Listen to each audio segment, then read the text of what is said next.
Abra aí em Amós capítulo 7.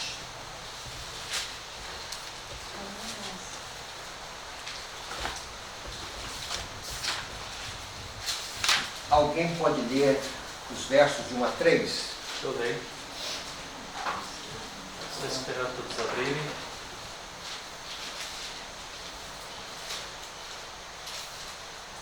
Todos acharam? Amém. 7, 1 ao 3. O Senhor Deus assim me fez ver, e eis que ele formava gafanhotos no princípio do rebento da erva serôdia, e eis que era a erva serôdia depois de findas as ceifas do rei. E aconteceu que, tendo eles comido completamente a erva da terra, eu disse: Senhor Deus, perdoa, rogo-te. Quem levantará Jacó, pois ele é pequeno? Então o Senhor se arrependeu disso. Não acontecerá, disse o Senhor. A primeira visão de Amós, o Senhor mostra para ele uma praga de gafanhotos. E aqui apresenta a erva que brota depois da colheita. E os gafanhotos vêm e consomem tudo. E então dá a ideia de uma escassez. E veja aqui que o profeta ele vai interceder, e Deus então ele ouve a oração e o clamor e o rogo do profeta. Falei profeta ou sacerdote? Profeta, né? E a oração de Amós: Senhor, como subsistirá, como permanecerá Jacó se ele é pequeno? E o Senhor disse a Amós: olha, de maneira alguma isso vai acontecer. Então essa é a primeira visão. Alguém pode ler para nós aí a segunda visão, versos 4 a 6? Vou ler aqui. Assim o Senhor Deus me fez ver. Eis que o Senhor Deus clamava para contender com o fogo. E ele devorou o grande abismo e comeu uma parte. Então disse eu: Senhor Deus, cessa, eu te peço. Quem levantará Jacó? Pois ele é pequeno. O Senhor se arrependeu disso. Isso também não acontecerá, diz o Senhor Deus. Então a visão é a visão do fogo. E o fogo estava a ponto de consumir a herança do Senhor, o seu povo. E novamente o profeta ele intercede diante de Deus. E Deus então se arrependeu, Deus mudou o seu propósito. Também isto não acontecerá. A terceira visão.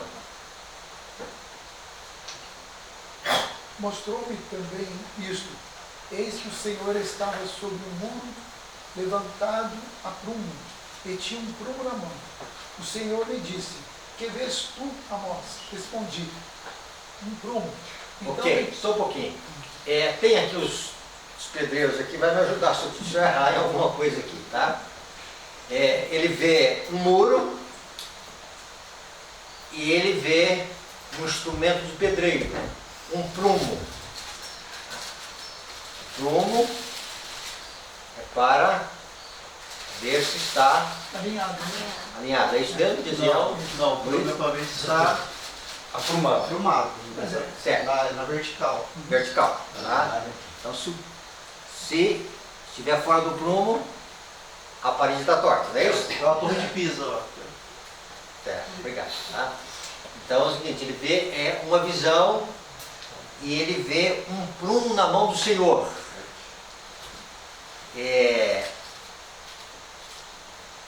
Deus então agora vai responder ao profeta. Tá?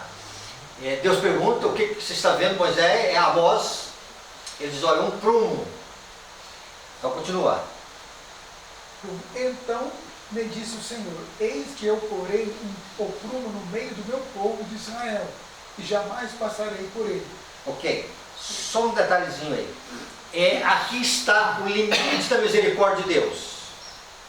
o perigo não estava com a praga de gafanhotos, não estava com o envio do fogo, mas o ponto máximo da rejeição de Deus em relação ao seu povo estava com o prumo.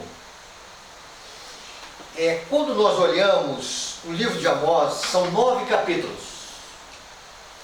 Ele fala de juízo. E Deus começa falando no primeiro capítulo que Deus vai punir cidades e Deus vai punir nações.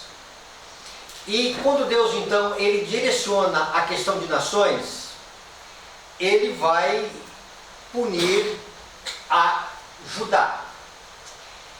Nós temos que entender aqui que as 12 tribos, houve uma divisão na época de Roboão, e 10 tribos ficam no sul, ali em Jerusalém, no contexto da Judéia. E 10 tribos, aliás, 2 tribos no Reino do Sul e 10 tribos no Reino do Norte. Estas 10 tribos, elas vão seguir Jeroboão I. E a mensagem de Amós, não só Amós, como também Oséias, são os últimos profetas que vão direcionar mensagens a Israel. Israel é chamado de Reino do Norte.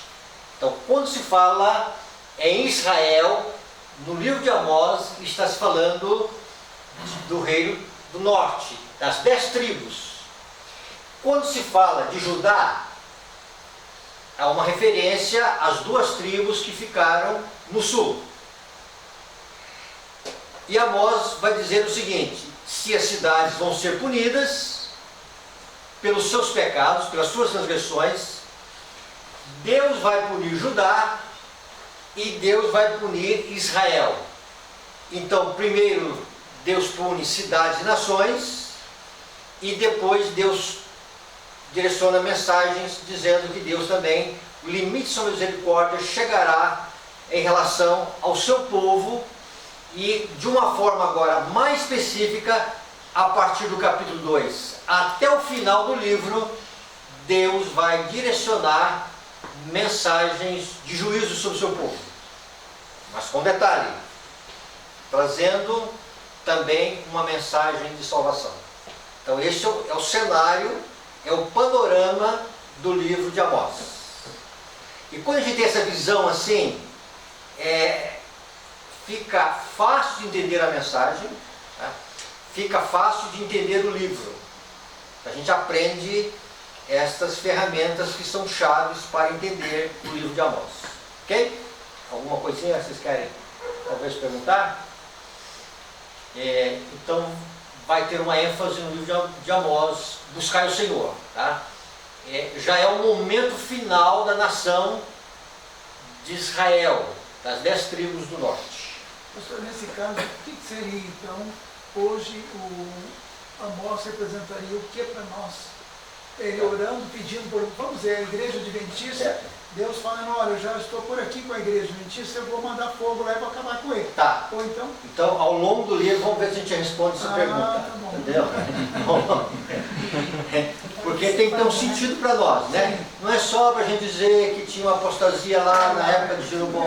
Resolve. Outra coisa, o rei na época de Amós era Jeroboão II. Tá? Então, entre Jeroboão I e o Jeroboão II, teve um espaço aí de quase ou 200 anos mais ou menos. Tá?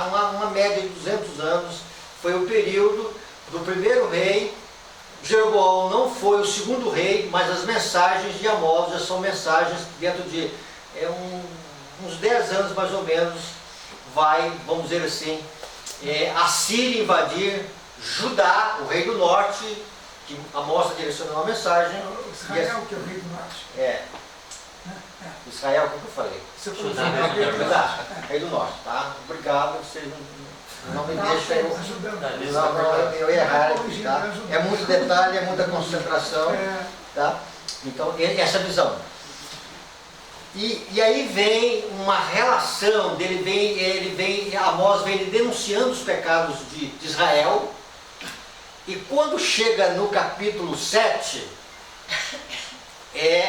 a partir do capítulo 7 tem 5 visões. Nós não vamos entrar nas 5 visões, nós vamos entrar em 4 visões. A visão dos gafanhotos, a visão do fogo, a visão do prumo, e entre a visão do prumo e a 4ª visão, alguém vai ler para nós a 4ª visão? Capítulo 8 e os versos de 1 a 3. O Senhor Deus me fez ver isto. Eis aqui um cesto de frutos de verão. E perguntou: que vês, Amós? E eu respondi: um cesto de frutos de verão. Então o Senhor me disse: chegou o fim para o meu povo de Israel, e jamais passarei por ele. Mas os cânticos do templo naquele dia serão uivos, diz o Senhor Deus. Multiplicar-se-ão os cadáveres em todos os lugares, serão lançados fora. Silêncio. Tá. Então, entre a 3ª e a 4ª visão, no livro de Amós tem, vamos dizer assim, 3 personagens: Jeroboão, Amazias e Amós. O rei Jeroboão II, Amazias, sacerdote de Betel, e Amós, o homem do campo, o profeta. Quando Deus disse alguma coisa acerca do prumo, Deus então vai dizer por que Deus chegou ao limite com Israel, o reino do norte. Então agora vamos voltar ao capítulo 7 e vamos ver o verso 9. Pode ler alguém? Verso 9. Mas os altos de Isaque serão assolados e destruídos, os santuários de Israel, e levantar-me-ei com a espada contra a casa de Jeroboão. Opa! Deus vai trazer juízo sobre a casa de Jeroboão. Agora, vamos entender aqui agora alguns conceitos aqui que é interessante a gente entender no livro de Amós, senão a gente se perde com o livro de Amós. Quando se fala ali quando se fala de Moisés, de Amós, falando que Jacó é pequeno, no capítulo 3, no verso 13, veja aqui: ouvi e protestai contra a casa de Jacó. Então, as 10 tribos, em algum momento, são chamadas de casa de Jacó.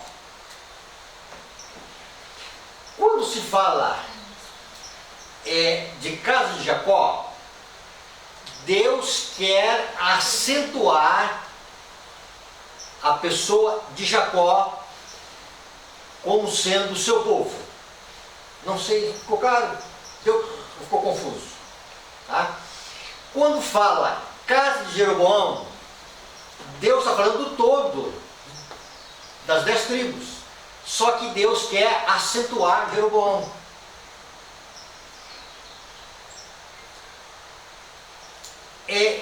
Nós vamos ver essa linguagem no livro de Amós. Veja aqui Amós, capítulo 9. Se vocês não estiverem entendendo, peço que eu vou repetir de novo. Tá? Verso 8. Eis que os olhos do Senhor Deus estão contra este reino pecador, e eu o destruirei de sobre a face da terra, mas não destruirei de toda a casa de Jacó. Então dizendo, a igreja, a casa de Jacó, o todo, não vou destruir. Tá? Então, o remanescente no livro de Amós não é o Israel. Ao longo da Bíblia, o remanescente é Israel. É Israel que vence o pecado. No livro de Amós, o remanescente é Jacó. Deus quer acentuar Jacó. O Israel, o todo, as 10 tribos, vamos dizer o seguinte, onde vai haver juízo e vai, vamos dizer assim, desaparecer. Veja aqui, e o contexto vai nos ajudar a entender isso, tá? Não destruirei de todo a casa de Jacó do Senhor, porque eis que darei ordens e sacudirei a casa de Israel. Então, o caso de Jacó aqui e o caso de Israel é a mesma coisa, tá? Em algum momento Deus está dizendo que é Jacó, em algum momento está dizendo que é Israel, mas Deus vai trazer juízo sobre a casa de Jacó e vai trazer sobre a casa de Israel. E olha aqui o que está aqui. Entre todas as nações, assim como se sacode trigo do crivo, sem que caia na terra um sogrão. Tá? Então veja bem, Deus promete, tá? Sacudir o seu povo, mas no verso 8, mas não destruirei de toda a casa de Jacó. Tá? Então quando a gente viu isso lá, Jacó é pequeno, Deus está dizendo, olha, não há perigo de Jacó ser consumido pelos gafanhotos, não há perigo de Jacó ser destruído pelo fogo, mas a questão está no prumo. E a última visão, ou a quarta visão, não é a última visão, ela fala de um cesto de frutos de verão, significando que o fruto está maduro, está pronto para o juízo. Então Israel amadureceu para o juízo. E a fala entre Amazias e o rei, entre Amazias e o profeta, vai mostrar algo para nós, vai justificar porque que Deus está dizendo que o fruto amadureceu. Antes de nós entrarmos nessa questão, eu espero que vocês estejam acompanhando o raciocínio, né? Se alguma coisa não está ficando clara, pastor, está ficando obscuro, tá? Nós vamos repetir, tá? Aqui é muito importante esse assunto. Se você entender isso, você entende o livro de Amós, tá? E vamos aqui entender os gafanhotos. Há muitas referências de gafanhotos na Bíblia. Os filhos de Enaque, quando o povo de Deus estava ali em Cades Barneia, eles tiveram uma visão dos filhos de Enaque, os gigantes, como gafanhotos. Nós temos a visão de Joel, nós vimos, parece que foi hoje cedo, a visão de Joel. E a visão de Joel é uma visão de uma praga de gafanhotos, como uma coisa que jamais vista. E essa praga de gafanhoto, no livro de Joel, eles são definidos como um povo inumerável. Não é assim? Está lá? Tá, deixa aberto aí em Amós, vamos lá em Joel. É um livro antes. Nós estamos falando da boca de leão, né? Olha, então vejam bem, verso 6, porque veio um povo contra a minha terra, poderoso e inumerável. Então é muita gente que vem, tá? E os gafanhotos vêm e eles destroem tudo. Quando nós olhamos Juízes capítulo 6, nós temos uma visão mais abrangente dos gafanhotos, tá? E os gafanhotos, em Juízes 6, são os midianitas. Quem são os midianitas? Parentes do povo de Deus, descendentes de Abraão. Não é isso? Tá? Com Abraão com quem? Ketura. É isso mesmo? Sim. Se o pastor estiver errando aqui, vocês ajudam a corrigir para ele. Só para vocês não dormirem muito, tá? Então vamos lá. Juízes capítulo 6. Aqui, tarefinha para casa, tá? Olha, então veja bem. Então mostra o povo de Deus nas cavernas, nas montanhas, nos montes. No verso 3. Porque cada vez que Israel semeava, os midianitas e os amalequitas, então amalequitas também parentes do povo de Deus, descendentes de Esaú, ou edomitas, tá?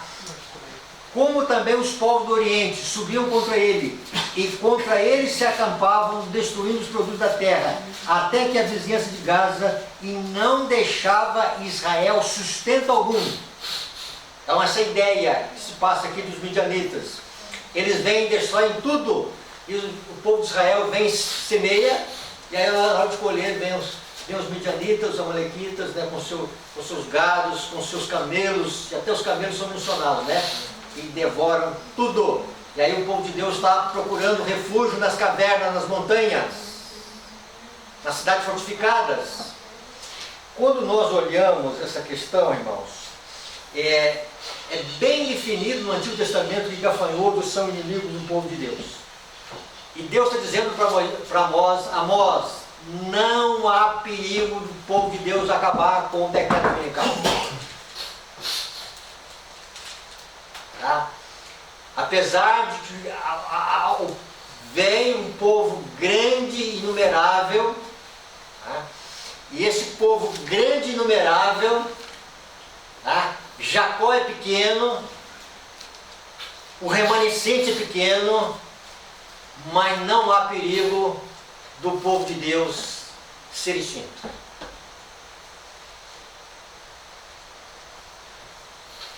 Deus envia o fogo e uma fornalha ardente, um fogo purificador. No livro de Zacarias, Israel, o povo de Deus, é comparado a um tição de fogo. A irmã White diz que eles passaram um grande tempo na aflição, mas Deus está dizendo para nós, olha, não há perigo de nós deixarmos de ser um povo de Deus com o fogo purificador das perseguições. Essa é a visão, tá?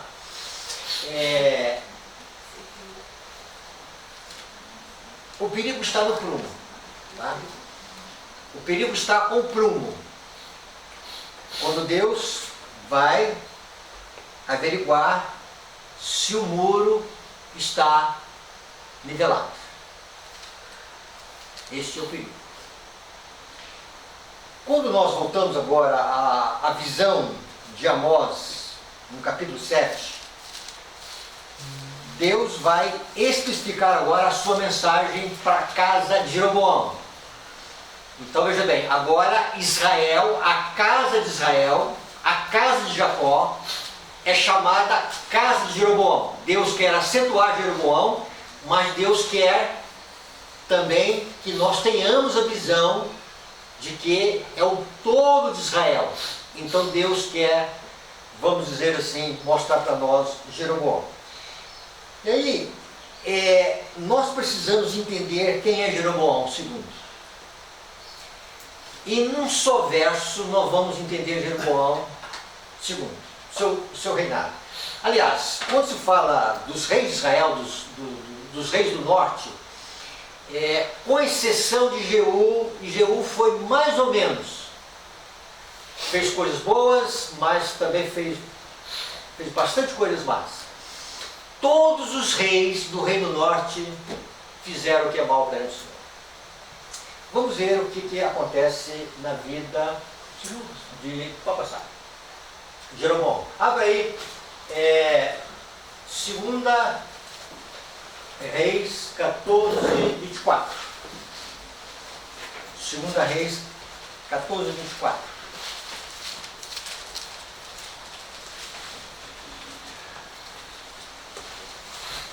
Alguém que achou aí pode ler para nós?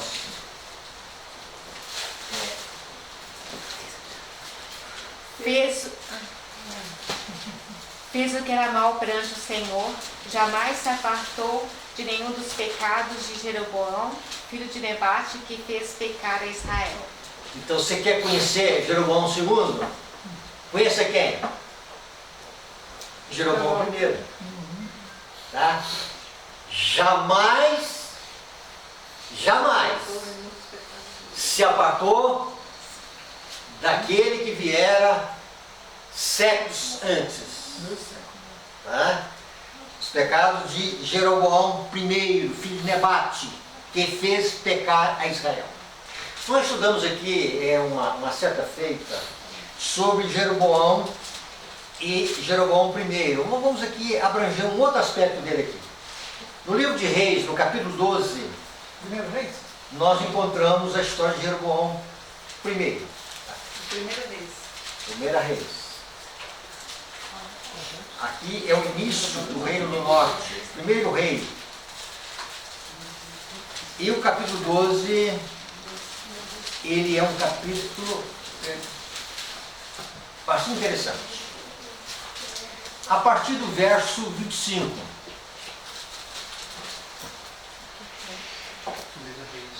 Jeroboão edificou Siquém, na região montanhosa de Efraim, e passou a residir ali. Dali edificou Peniel, ou Penuel. Peniel é onde Jacó teve um encontro com o Senhor. 2 encontros aconteceram com Jacó. Um em Betel, no início da sua fuga, e outro lá no final, quando ele volta do seu sogro, com a sua família, para a terra de Canaã, ele vai encontrar com Esaú. E ali em Peniel ele vai ter um encontro com o Senhor Jesus. É bastante significativo esses termos aqui. Só isso aqui daria para a gente estudar muita coisa e entender o Antigo Testamento. Mas é importante que a gente tenha essa visão de Peniel. Disse Jeroboão consigo. Jeroboão, ele não consultava a palavra de Deus. A primeira pessoa que ele consultava era a si mesmo. Não, a palavra de Deus, ela é bastante interessante, tá? E então ele dizia consigo mesmo, ele consultava a si mesmo. Este foi, vamos dizer assim, a questão número 1 de Jeroboão I, consultando a si mesmo. Tá? Ele não vai consultar a palavra de Deus, ele não vai buscar o Espírito de profecia, ele vai consultar a si mesmo. É o seu gosto, é o desejo do seu coração, e o seu coração é um coração carnal. Não é um coração voltado para Deus, não é um coração semelhante ao coração de Davi. E o que acontece?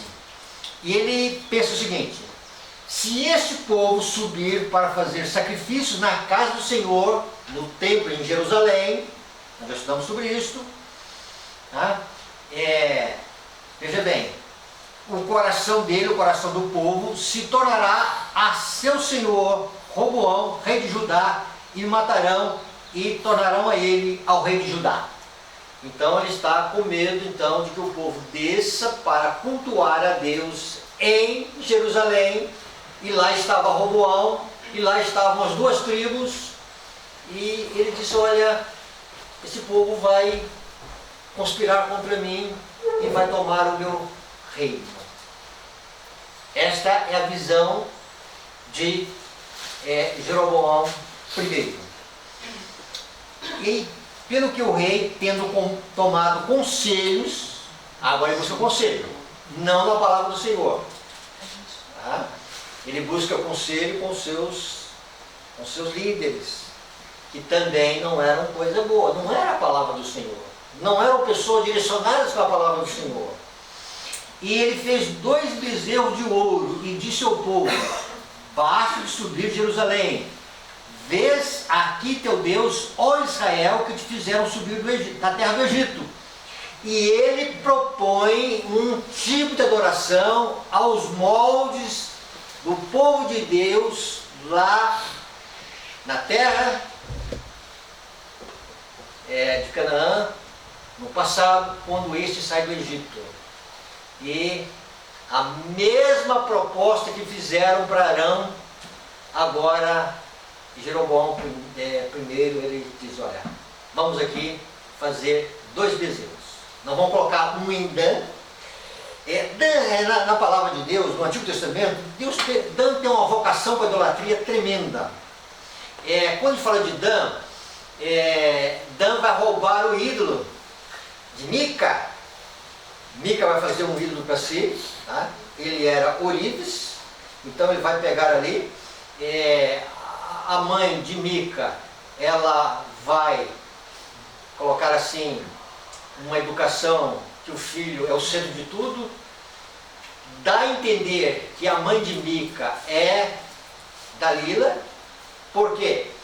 Porque a quantia que ela diz que sumiu dentro de casa foi a mesma quantia que é mencionada para a questão de Sansão.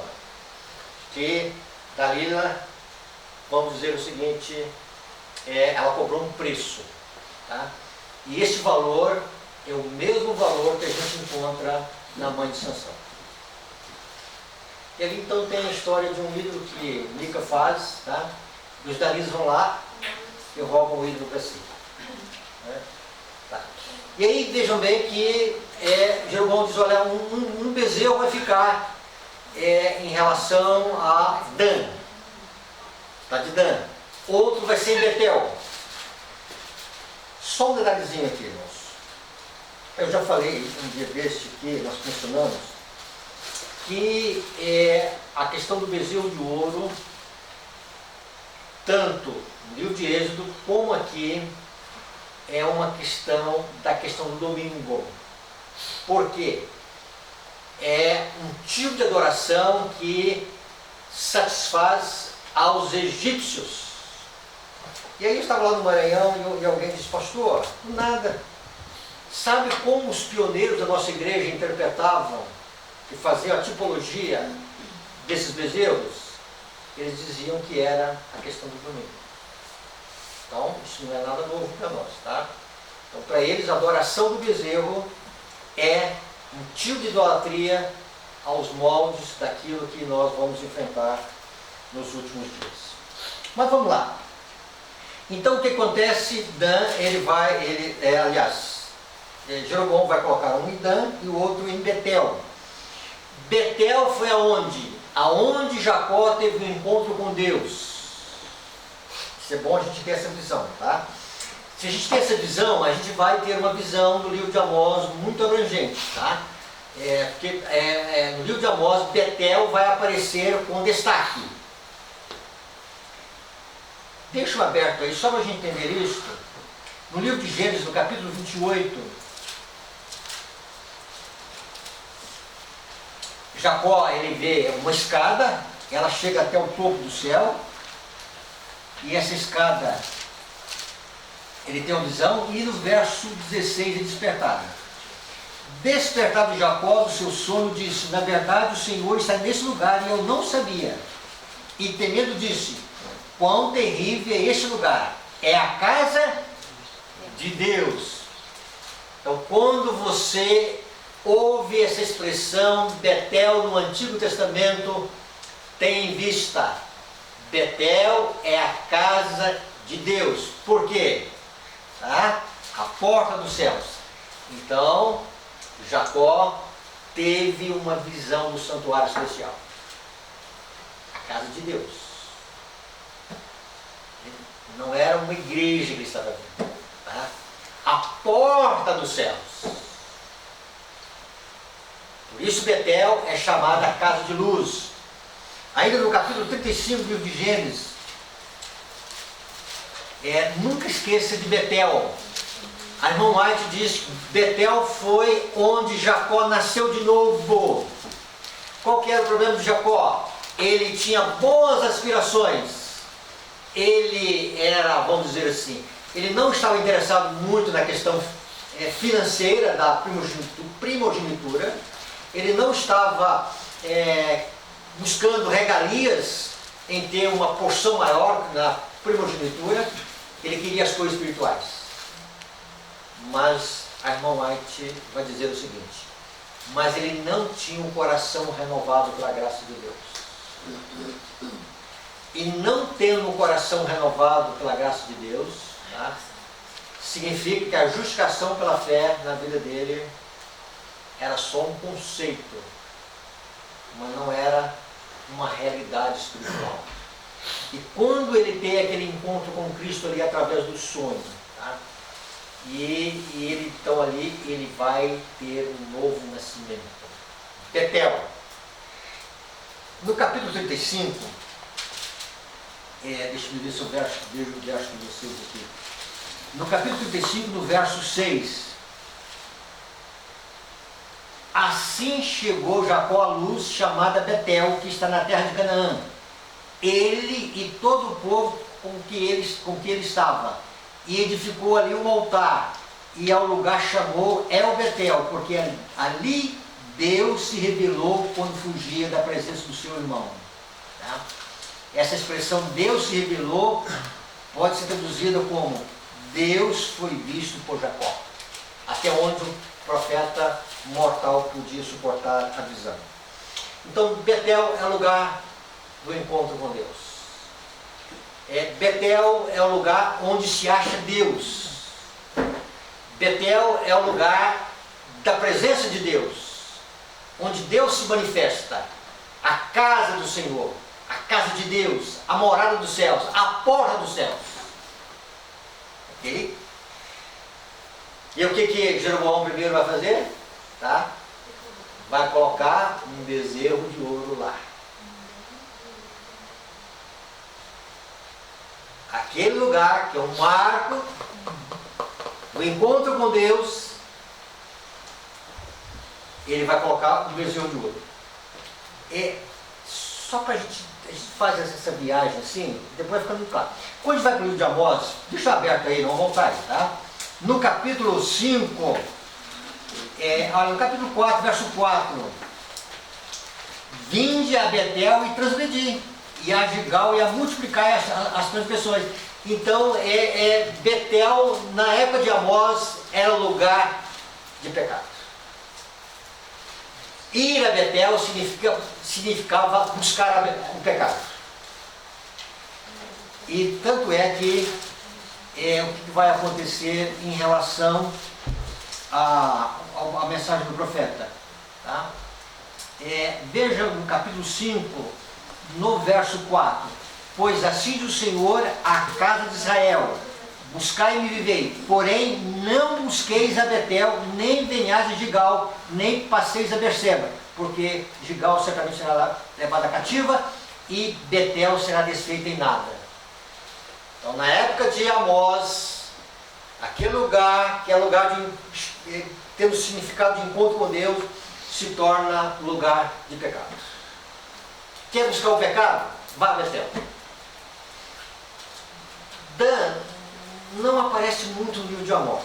Só um outro detalhezinho sobre Dan, mas Betel tem um sentido especial. Vamos voltar ao capítulo 12, né? Vai lá e volta. Lá nós só estamos aqui, nós estamos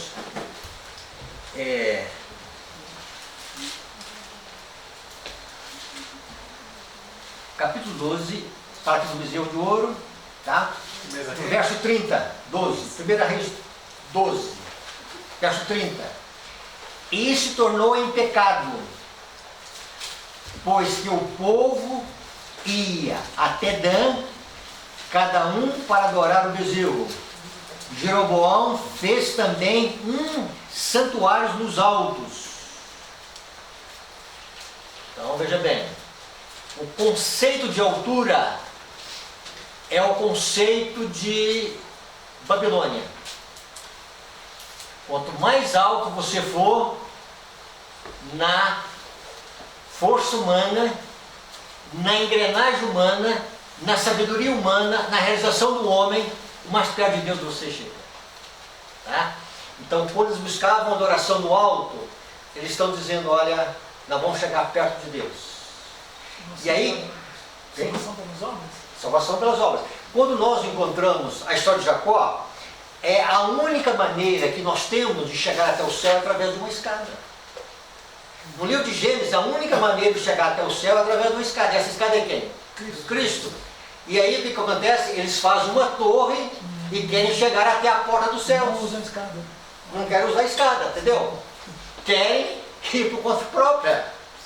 Tá? A essência de toda religião pagã, salvação pelas obras. Irmãos, a Bíblia vai se repetindo assim, tal, e ela vai sendo muito clara, tá? É interessante, né? Mas vamos voltar aqui à questão de Betel, tá? E o que vai acontecer com Jeroboão primeiro, tá? Lembrando que Jeroboão II jamais se apartou dos pecados do seu antecessor, tá? E quando fala antecessor, bem adiante, tá? No capítulo 12, ele vai fazer o seguinte: ele vai estabelecer santuário nos altos e dentre o povo constitui sacerdotes que não eram filhos de Levi, tá? Ele tira o foco de Jerusalém, onde está o santuário do Senhor, tá? Ele coloca esse foco em Dan e também em Betel, e ele faz agora um sacerdócio que não era o sacerdócio designado por Deus. É interessante que a tribo de Levi foi a única tribo que não participou da adoração do bezerro de ouro lá no livro de Êxodo, no capítulo 32. Ele disse: não, Levi não serve. Esse povo, esses levitas, não. Vamos colocar aqui sacerdotes que não sejam levitas. Por quê? Não vai ter nenhum tipo de objeção a adorar o bezerro. Quando nós olhamos Amazias, lá no livro de Amós, Amazias era um sacerdote que não era levita. Então ele estava a serviço do rei. Tá? Depois nós vamos chegar lá. Tá? Nós vamos chegar no diálogo de Amazias com Amós. E se ele era de Betel, ele não era de Deus, né? Hein? E se ele era um sacerdote de Betel, ele não era de Judá, de Jerusalém, Não. do templo. Tá. É o seguinte, olha aqui, olha, ele vai instituir sacerdotes que não eram filhos de Levi. Verso 32. Fez uma festa no 8º mês, no dia 15º do mês, igual à festa que se fazia em Judá. Que festa era esta? No 7º mês acontecia a última festa do povo de Deus. A festa Tabernáculos. Tá? E aí o que Jeroboão fez? Se ela acontece no 15º do 7º mês, vou passar essa festa para um mês depois. Tá? Ele está mudando o ciclo do santuário. Tá? Ele não dá uma ênfase no dia da expiação. Tá? A festa dos tabernáculos, irmãos, é a última festa que acontece com o povo de Deus. Só para a gente ter uma ideia do que aponta a festa dos tabernáculos, ela aponta para o céu. Quando lá nós encontramos Apocalipse, eis o tabernáculo de Deus com os homens. Mas também tem um conceito de tabernáculos na manifestação do Espírito Santo. Tá? Nós vamos ter uma abrangência da festa dos tabernáculos no céu, a última festa. Mas nós já teremos aqui a presença de Deus. Tá? Então, tabernáculos, tá? Quando a gente olha o sentido de tabernáculos, tem aqui no Antigo Testamento, dá ideia também da presença de Deus. Quando nós olhamos Cristo, o capítulo 7 do livro de João, tá? Na festa dos tabernáculos, o que vai acontecer? O povo ali, num cerimonial de 8 dias, no último dia da festa, Jesus vai dizer, vem e beba. E do interior de vocês vão fluir rios de água viva. E aí o texto explica. Jesus dizia isso com respeito ao Espírito Santo que haveria se manifestar.